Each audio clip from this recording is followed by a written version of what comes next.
À primeira vista, esse rancho pode parecer um local agradável e tranquilo para se morar e aproveitar a vida. Porém, ele talvez seja o lugar com mais atividades paranormais no planeta Terra. Mas tudo isso não se trata apenas de especulação ou teorias, já que os cientistas e também os especialistas mais caros que o dinheiro poderia pagar investigaram o rancho por quase uma década, e os resultados foram simplesmente surpreendentes. Em 1994, Terry e Gwen Sherman decidiram comprar um rancho de 480 hectares, localizado no estado de Utah. Eles buscavam um local espaçoso, porque queriam criar animais e também para dar uma boa moradia para os seus dois filhos. Um já era adolescente, enquanto que a outra tinha apenas 10 anos de idade. Mas assim que chegaram no rancho, Terry e Gwen estranharam, porque a casa principal tinha uma enorme quantia de trancas às portas e janelas. Mas não eram apenas as portas da entrada e dos fundos que eram protegidas, e sim as que ficavam nos quartos e até mesmo nos banheiros. As trancas também foram colocadas tanto na parte de dentro quanto de fora das portas, dando a entender que os moradores anteriores queriam poder trancar alguém dentro dos cômodos. E vocês podem até achar que é normal, já que se trata de uma propriedade rural onde a polícia demoraria para chegar caso os ladrões aparecessem para tentar roubá-los. Só que nós estamos falando dos Estados Unidos. Lá a galera é mais relaxada com a segurança, porque crimes são bem mais raros do que no Brasil, por exemplo. Tanto é que eles não costumam ter muros ou cercas nas casas, e muitas vezes deixam a porta destrancada por horas ao sair, ainda mais considerando que era 1994. E é por esse motivo que logo a desconfiança dos Shermans iria se provar verdadeira, já que pouco tempo depois de se mudarem, os Shermans começaram a criar gado na fazenda, e tudo parecia estar perfeito, saindo conforme eles tinham planejado, com uma calmaria sem igual que somente um local assim poderia proporcionar. Até que em certo dia, Terry e sua família, que são experientes criadores de gados, avistaram um grande lobo se aproximando de sua propriedade rural. E inicialmente eles não entraram em pânico, porque estavam acostumados a proteger os gados de predadores. Por isso, eles decidiram observá-lo cuidadosamente de longe, se escondendo atrás de um caminhão. E como o lobo estava perto de uma cerca bastante alta, Terry pôde calcular a altura do animal com base no tamanho da cerca, e assim ele percebeu que o lobo era gigantesco, com mais ou menos 1,80 m de comprimento. Mas apesar disso, o enorme animal parecia se comportar como um cão domesticado, se aproximando calmamente deles, abanando o rabo. O pai do Terry, que estava ajudando a descarregar alguns equipamentos do caminhão, até mesmo se arriscou e fez carinho no lobo quando se aproximou o suficiente. No entanto, o clima tranquilo foi quebrado quando o lobo atacou um bezerro que estava preso na cerca, e como os Shermans precisavam do gado para sobreviver, eles foram com tudo atacar o animal. Tendo se passado alguns segundos, o lobo perdeu o interesse no bezerro e fugiu para a floresta, deixando um cheiro forte que parecia o de enxofre ou de produtos químicos. E como o animal ainda representava um perigo para o gado, Terry e seu filho decidiram seguir os rastros dele para tentar eliminá-lo na floresta. Só que depois de alguns minutos de caminhada, as pegadas do lobo simplesmente sumiram, mesmo com uma enorme quantidade de lama no local. Ainda confusos, Terry e seu filho retornaram para casa sem entender como algo assim poderia ser possível. E como a recém eles tinham se mudado e estavam com uma grande esperança de que iriam prosperar e ser felizes nesse local, eles decidiram apenas continuar vivendo normalmente, mesmo sabendo que algo muito estranho e talvez até sobrenatural tinha acabado de acontecer em sua mais nova propriedade. E conforme os dias, semanas e até meses se passavam, a situação não melhorava, e sim, só piorava cada vez mais. Entre os fenômenos registrados pela família estão atividades fantasmas como portas se abrindo e fechando sozinhas, além de fortes barulhos nas paredes, como se estivessem sendo socadas por alguém.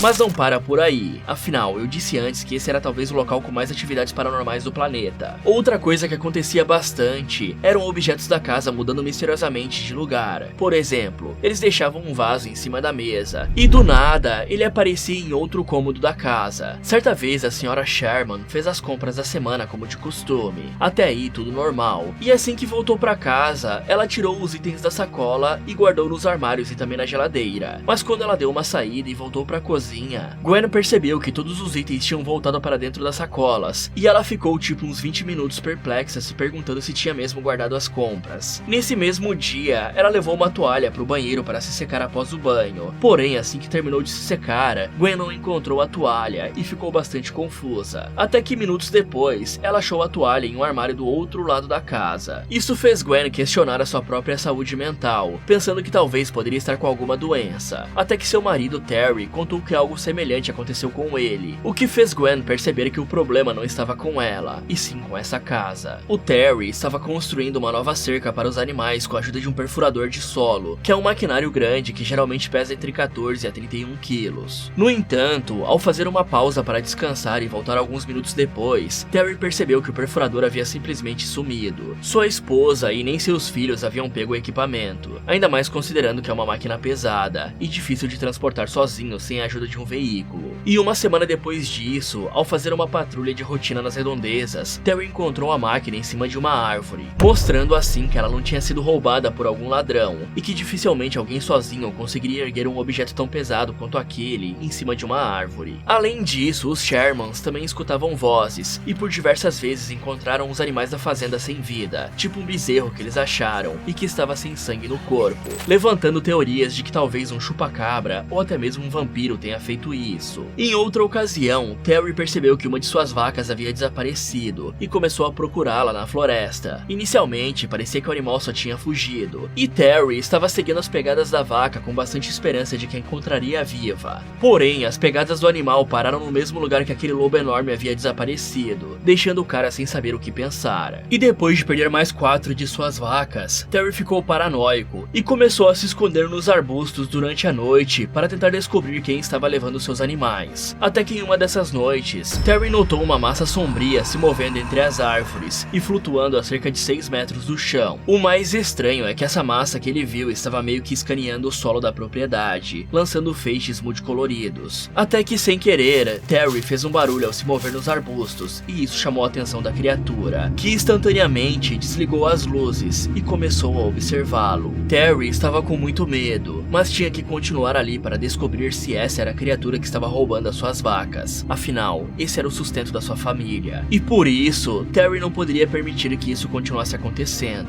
Mas felizmente, a criatura desapareceu sem fazer mal a ele. Mas com certeza o mais bizarro vem agora, pois os Shermans também viram OVNIs em sua propriedade. Um tinha o tamanho de um caminhão e emitia uma luz branca na dianteira e uma vermelha na parte de trás, enquanto que o outro tinha o formato de um triângulo. Sendo que OVNIs em formato de triângulo, ou seja, piramidal, supostamente já foram vistos por muitas pessoas, inclusive por soldados da Marinha Americana, que gravaram o objeto nos céus, e mais tarde, o próprio Pentágono soltou uma nota confirmando que o vídeo realmente é autêntico. E fora os OVNIs tradicionais, a família Sherman também avistou orbes de luz que tinham o tamanho de bolas de basquete, e que estranhamente afetavam a rede elétrica, e também as luzes da casa. Essas orbes tinham várias cores, mas as que mais apareciam eram das tonalidades laranja e azul. Outra coisa que os Shermans viram foram criaturas não identificadas, que eles nem sequer conseguiram descrever a aparência com exatidão. Uma delas até se parecia com um pé grande. Mas para entender melhor a história desse local, precisaremos revisitar o passado, na época em que algumas tribos indígenas dominavam certas áreas dos Estados Unidos. Os Navarros e os Utah começaram uma disputa pelas terras que hoje conhecemos como Rancho Skinwalker. Essas duas tribos se odiavam, e o principal motivo disso é porque os Navarros escravizaram vários membros dos Utah, e após várias e várias batalhas, os Utah venceram e ficaram com essas terras. Porém, como os Navarro eram malignos e cruéis, eles decidiram lançar uma maldição sobre o lugar, libertando um Skinwalker para atormentar essas terras. E para você que não sabe, segundo as lendas dos Navarros, um Skinwalker é uma criatura do mal, capaz de se transformar em qualquer animal ou ser humano. Seu único propósito é causar dano e espalhar medo. E alguns anos depois, mais especificamente em 1905, a família Myers comprou essa propriedade e construiu várias casas no local. O legal é que algumas delas existem até hoje, mas estão em péssimas condições. Não que isso faça diferença, afinal, ninguém com a saúde mental em dia iria querer morar em um lugar assim. E agora que você já entendeu as origens do rancho, podemos continuar com as histórias dos Shermans. Tendo se passado 2 anos desde que vieram morar nesse local, as coisas começaram a piorar bastante, quando os seres bateram nos vidros das janelas da casa, falando uma língua estranha que ninguém da família conseguia entender. Essa atividade paranormal se tornou tão frequente que era quase impossível dormir dentro da propriedade. E por causa da falta de sono, os filhos do casal começaram a ir mal na escola. Suas notas estavam simplesmente despencando, porque não conseguiam mais se concentrar.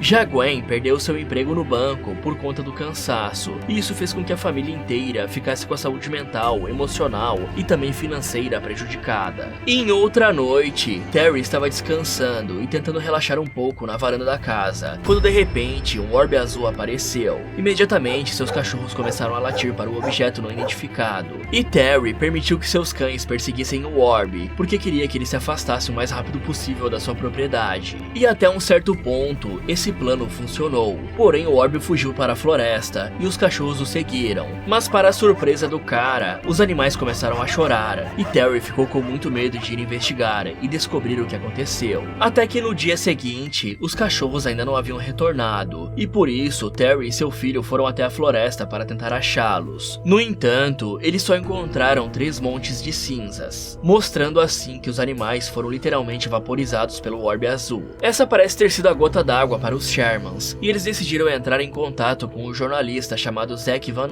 Eyck para contar tudo o que presenciaram nesses últimos 2 anos. E em 30 de junho de 1996, Zack escreveu uma matéria sobre o rancho, e rapidamente as notícias se espalharam, atraindo a atenção de várias pessoas, especialmente a do bilionário Robert Bigelow, que construiu a sua fortuna com hotéis e hospedagens. Robert fez uma proposta de $200 mil para comprar o rancho, mas impôs uma condição, a de que a família ficasse morando no local por mais um tempo, para ver se era a presença deles que estava atraindo tantos fenômenos paranormais. E você deve estar se perguntando, por que diabos um empresário hoteleiro estaria interessado nisso? E a resposta é até que bem simples. Robert e sua família sempre tiveram interesse em ufologia e no espaço. A prova disso é que ele é o fundador da Bigelow Aerospace, uma empresa de tecnologia aeroespacial, que produz módulos infláveis para serem usados em estações espaciais e outras aplicações relacionadas ao espaço. E antes mesmo de ter comprado o rancho, Robert havia fundado o Instituto Nacional para a Ciência da Descoberta, ou NIDS para abreviar. O interessante é que Robert contratou justamente os cientistas mais céticos que conseguiu encontrar para trabalhar no seu instituto, já que segundo o próprio, se qualquer prova do sobrenatural fosse descoberta, ela ganharia mais credibilidade se fosse confirmada por cientistas céticos em relação ao paranormal, sendo que Robert gastou uma bela grana nisso, porque muitos desses cientistas eram PhDs em suas áreas, e por isso seus salários eram bem altos. Além disso, ele também construiu um centro de pesquisa dentro do próprio rancho, ou seja, o cara estava investido pesado e esperava ter bons resultados. E conforme o tempo passava e a fama do rancho mal assombrado aumentava, muitos curiosos e curiosas iam até o local para tentar descobrir se as tais histórias eram mesmo verdade. Por causa disso, Robert decidiu reforçar a segurança do local, contratando vários guardas, colocando câmeras de segurança nas árvores e até mesmo instalando sensores de movimento para detectar intrusos, além de bloquear as estradas que levavam ao rancho. Já os cientistas do NIDS fizeram pesquisas no local durante 8 longos anos, o que praticamente prova que coisas sobrenaturais realmente aconteciam no rancho, pois se fosse tudo invenção dos Shermans, os cientistas não teriam que estudar nesses 8 anos, e iriam embora nos primeiros meses se nada fora do normal tivesse acontecido. Porém, Robert, que era quem estava bancando tudo, não divulgou o resultado de nenhuma pesquisa, e muito menos documentos. E galera, eu não sei se vocês ainda lembram, mas o NIDS é o Instituto Nacional, ou seja, é muito provável que tinha dedo do governo americano nisso. E como já sabemos, os Estados Unidos mantêm informações de OVNIs guardadas a 7 chaves. Mas em 2002, Robert deixou o jornalista George Knapp entrar no rancho, porque nesse período as atividades paranormais haviam diminuído bastante, e Robert tinha esperança de que o jornalista não veria nada, e iria desmentir tudo, fazendo com que as pessoas parassem de tentar entrar no local. Sendo que George Knapp é um jornalista que alguns anos antes tinha entrevistado Bob Lazar, um físico que supostamente havia sido contratado para trabalhar na Área 51 fazendo engenharia reversa em naves alienígenas. Bob até revelou que esses OVNIs funcionam com o elemento 115, que é capaz de criar um motor que ignora a gravidade da Terra, fazendo assim com que esses objetos possam se mover a qualquer direção e na velocidade da luz. Já o jornalista George Knapp aproveitou essa oportunidade que ganhou para escrever alguns artigos, contando a sua experiência visitando o local. E no final de 2005, em parceria com o cientista Comey A. Kelleher, que trabalhou no centro de pesquisa do rancho, George lançou um livro intitulado Hunt for the Skinwalker, que em 320 páginas busca contar a história desse local, e também os maiores fenômenos já registrados lá. E se por um lado, Robert queria esconder todas as pesquisas, do outro tinha alguns cientistas dispostos a contar tudo que viram nesses 8 anos de trabalho. Segundo o que os cientistas vazaram, o primeiro objetivo que Robert colocou era o de realizar alguns testes para ver se as histórias que os Shermans contaram eram realmente verdadeiras. Durante o primeiro ano, os cientistas realizaram vários exames, como por exemplo, testar plantas potencialmente alucinógenas da fauna indígena, para verificar verificar se não eram elas que estavam fazendo os Shermans verem coisas que não existiam. Eles também checaram se tinham contaminações no abastecimento da água, coletaram depoimento dos vizinhos e também fizeram exames psicológicos com os membros da família, para descobrir se eles não tinham esquizofrenia ou algum tipo de doença. No fim do primeiro ano, os cientistas descartaram a possibilidade dos Shermans estarem loucos, fora que nesse mesmo período, várias luzes extraordinárias apareceram no céu, provando para o pessoal do NIDS que realmente tinha algo de especial no rancho.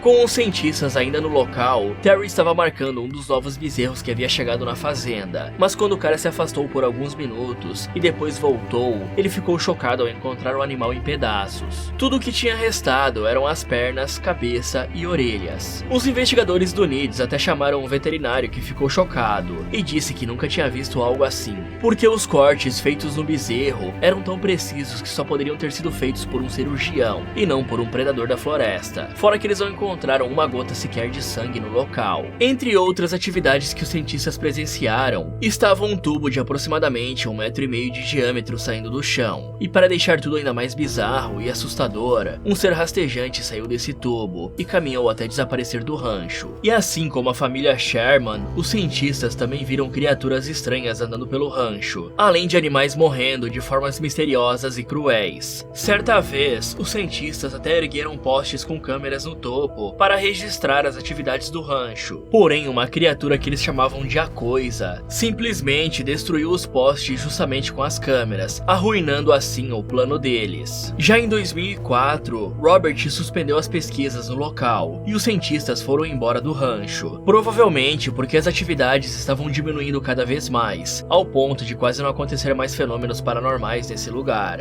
Em 2016, Robert decidiu finalmente vender o rancho para uma empresa privada chamada Adamantium Real Estate, que até registrou o nome Skinwalker Ranch como uma marca comercial, talvez para lucrar com alguns filmes de terror, ou talvez para vender os direitos autorais no futuro. E por um certo tempo, as pessoas se perguntaram quem era o novo dono do rancho, até que o jornal Vice revelou em uma matéria que a propriedade pertence a Brandon Fugal, um empresário de sucesso do setor imobiliário que é dono da Adamantium. Nessa mesma matéria, Brandon é descrito como um cético, que inicialmente não acreditava no sobrenatural, mas após ter comprado o rancho, Brandon deixou um pouco seu ceticismo de lado, e está investindo em pesquisas científicas no local, assim como Robert havia feito. Já os cientistas do NIDS publicaram inúmeros livros, contando as experiências que tiveram nesse local, enquanto que Robert, curiosamente, depois de ter adquirido tantos conhecimentos no rancho, fechou parcerias com o governo americano, a NASA e a SpaceX. Inclusive, tem 2 módulos do Robert flutuando no espaço nesse exato momento. Seus nomes são Genesis 1 e Genesis 2. E até os dias de hoje, o rancho Skinwalker continua sendo um dos maiores mistérios do mundo, atraindo a atenção de pessoas curiosas e de quem tem interesse no sobrenatural. Mas e aí, você aceitaria passar alguns dias lá? Fala galera, qual é o próximo documentário que você quer ver aqui no canal? Me contem nos comentários. Quer ver a sua história aqui no canal?